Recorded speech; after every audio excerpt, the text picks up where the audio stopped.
আকাশবাণী আগরতলা। স্থানীয় সংবাদ পড়ছি সবুজ কলি মিশ্র। প্রধানমন্ত্রী নরেন্দ্র মোদী গতকাল ভার্চুয়ালি পদ্মবিল ব্লকের আখড়াবাড়িতে 480 আসন বিশিষ্ট একলব্য মডেল রেসিডেন্সিয়াল স্কুলের উদ্বোধন করেন। এই উপলক্ষে বিদ্যালয় প্রাঙ্গণে এক অনুষ্ঠানে বিধায়ক রঞ্জিত দেববর্মা বলেন, জনজাতি অংশের ছেলেমেয়েদের শিক্ষার মান উন্নয়নে একলব্য মডেল রেসিডেন্সিয়াল স্কুল ভবন নির্মাণ একটি গুরুত্বপূর্ণ পদক্ষেপ। এই বিদ্যালয়টি খোয়াই জেলার শিক্ষাক্ষেত্রে নতুন দিগন্তের সূচনা করবে। অনুষ্ঠানে উপস্থিত ছিলেন টিটিএডিসির কার্যনির্বাহী সদস্য সোহেল দেববর্মা, পদ্মবিল ব্লক উপদেষ্টা কমিটির চেয়ারম্যান প্রশান্ত দেববর্মা প্রমুখ। উল্লেখ্য, এই বিদ্যালয়ের নির্মাণ কাজে 48 কোটি টাকা ব্যয় হয়েছে। রাজ্যপাল ইন্দ্রসেনা রেড্ডি নাল্লু বলেছেন, জাতীয় ও জনজাতি অংশের মানুষের মিলনস্থল হচ্ছে ত্রিপুরা। তাদের নিজস্ব কৃষ্টি ও সংস্কৃতির প্রসারের পাশাপাশি পর্যটন শিল্পের বিকাশে ইউনিটি প্রোমো ফেস্ট এক গুরুত্বপূর্ণ ভূমিকা পালন করছে। এই ধরনের অনুষ্ঠানের মাধ্যমে রাজ্যের পর্যটন কেন্দ্রগুলির প্রচার ও প্রসার ঘটবে। পর্যটন দপ্তরের উদ্যোগে বিলোনিয়ার ঈশ্বরচন্দ্র বিদ্যাসাগর মহাবিদ্যালয় মাঠে দুদিনব্যাপী ইউনিটি প্রোমো ফেস্টের উদ্বোধন করে গতকাল একথা বলেন রাজ্যপাল ইন্দ্রসেনা রেড্ডি নাল্লু। তিনি আরও বলেন, প্রধানমন্ত্রী নরেন্দ্র মোদী উত্তর পূর্বাঞ্চলের রাজ্যগুলির পর্যটন কেন্দ্রগুলির প্রচার ও প্রসারে বিশেষ গুরুত্ব দিয়েছেন। উত্তর পূর্বাঞ্চলের রাজ্যগুলির পর্যটনের সম্ভাবনাময় ক্ষেত্রগুলিকে দেশের বিভিন্ন রাজ্যে প্রদর্শনীর মাধ্যমে তুলে ধরা হচ্ছে। ফলে উত্তর পূর্বাঞ্চলের রাজ্যগুলিতে দিন দিন পর্যটকদের আগমন বাড়ছে। রাজ্য ও পর্যটন দপ্তর বছরব্যাপী দেশ বিদেশের পর্যটকদের আকর্ষণে বিভিন্ন নতুন নতুন উদ্যোগ গ্রহণ করে চলেছে। অনুষ্ঠানে পর্যটন মন্ত্রী সুশান্ত চৌধুরী বলেন, জাতি জনজাতি অংশের মানুষের মিশ্র সংস্কৃতির বিকাশ এবং রাজ্যের পর্যটন শিল্পের প্রসারে ইউনিটি প্রোমো ফেস্ট চালু করা হয়েছে। গত বছর 4টি জেলায় প্রোমো ফেস্ট অনুষ্ঠানে ব্যাপক উৎসাহ এবং উদ্দীপনার ফলে এবছর দক্ষিণ ত্রিপুরা ও গোমতী জেলাকে সংযোজন করে মোট 6টি জেলায় দুদিনব্যাপী ইউনিটি প্রোমো ফেস্ট করা হচ্ছে।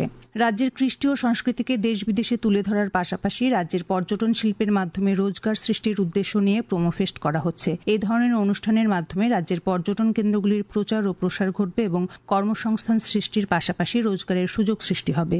পরে মনোজ্ঞ সাংস্কৃতিক অনুষ্ঠান হয়।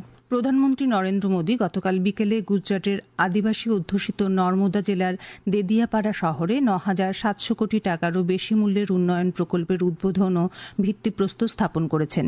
এই প্রকল্পগুলি পরিকাঠামো, স্বাস্থ্য, শিক্ষা এবং ঐতিহ্যের উপর, বিশেষ করে আদিবাসী ক্ষমতায়নের উপর লক্ষ্য রেখে পরিকল্পনা করা হয়েছে। কিংবদন্তি আদিবাসী নেতা এবং স্বাধীনতা সংগ্রামী ভগবান বিরসা মুন্ডার 150তম জন্মবার্ষিকী জনজাতীয় গৌরব দিবস উপলক্ষে এই প্রকল্পগুলি চালু করা হয়। এই উপলক্ষে এক সমাবেশে প্রধানমন্ত্রী মোদী বলেন, হাজার হাজার বছর ধরে ভারতের চেতনার অবিচ্ছেদ্য অংশ হয়ে উঠেছে আদিবাসী গর্ব। রাজ্য নির্বাচন কমিশনার হিসেবে শরদিন্দু চৌধুরীর কার্যকালের মেয়াদ শেষ হয়েছে। এই পরিপ্রেক্ষিতে রাজ্য সরকারের সুপারিশে রাজ্যপাল ইন্দ্রসেনা রেড্ডি নাল্লু অবসরপ্রাপ্ত আইএএস মনোজ কুমারকে রাজ্য নির্বাচন কমিশনার পদে নিযুক্ত করেছেন। পঞ্চায়েত দপ্তরের সচিব অভিষেক সিং গতকাল এই নিয়োগ সংক্রান্ত বিজ্ঞপ্তি জারি করেছেন। আজ জাতীয় প্রেস ডে। দিনটি উদযাপনের লক্ষ্যে সরকারি স্তরে মূল অনুষ্ঠান হবে আগরতলার সুকান্ত একাডেমি অডিটোরিয়ামে। আইসিএ দপ্তরের উদ্যোগে এই অনুষ্ঠানের উদ্বোধক ও প্রধান অতিথি হিসেবে উপস্থিত থাকবেন মুখ্যমন্ত্রী অধ্যাপক ডক্টর মানিক সাহা। কেন্দ্রীয় সড়ক পরিবহন ও মহাসড়ক মন্ত্রক রাজ্যের NHIDCL এর অধীনে চলমান 13টি প্রকল্পের গুণমান নিশ্চিত করে কাজগুলিকে দ্রুত সম্পন্ন করার বিষয়টিতে অগ্রাধিকার দিয়েছে। কেন্দ্রীয় সড়ক পরিবহন ও মহাসড়ক মন্ত্রী নীতিন গডকরি এক চিঠিতে এই বিষয়টি সাংসদ বিপ্লব কুমার দেবকে অবহিত করেছেন। সাংসদ শ্রী দেব এর জন্য কেন্দ্রীয় মন্ত্রী শ্রী গডকরিকে ধন্যবাদ জানিয়েছেন। ত্রিপুরা ও রেলওয়ের মধ্যে রঞ্জি ট্রফির 4 দিনের খেলা আজ থেকে শুরু হচ্ছে। এই ম্যাচটি গুজরাতের ভালসাদের সর্দার প্যাটেল স্টেডিয়ামে হবে। এ পর্যন্ত 4টি করে ম্যাচ খেলে ত্রিপুরা 6 ও রেলওয়ে 4 পয়েন্ট সংগ্রহ করেছে। ত্রিপুরা ও হরিয়ানার মধ্যে কোচবিহার ট্রফি অনূর্ধ্ব 19 বছরের ক্রিকেটের 4 দিনের খেলা আজ থেকে শুরু হচ্ছে। এমবিবি স্টেডিয়ামে এই খেলাটি হবে। এবারে আবহাওয়া। আজ আকাশ আংশিক মেঘাচ্ছন্ন থাকবে। সকালে হালকা কুয়াশা ছিল। দিনের সর্বোচ্চ তাপমাত্রা 30 ডিগ্রি সেলসিয়াসের কাছাকাছি থাকতে পারে।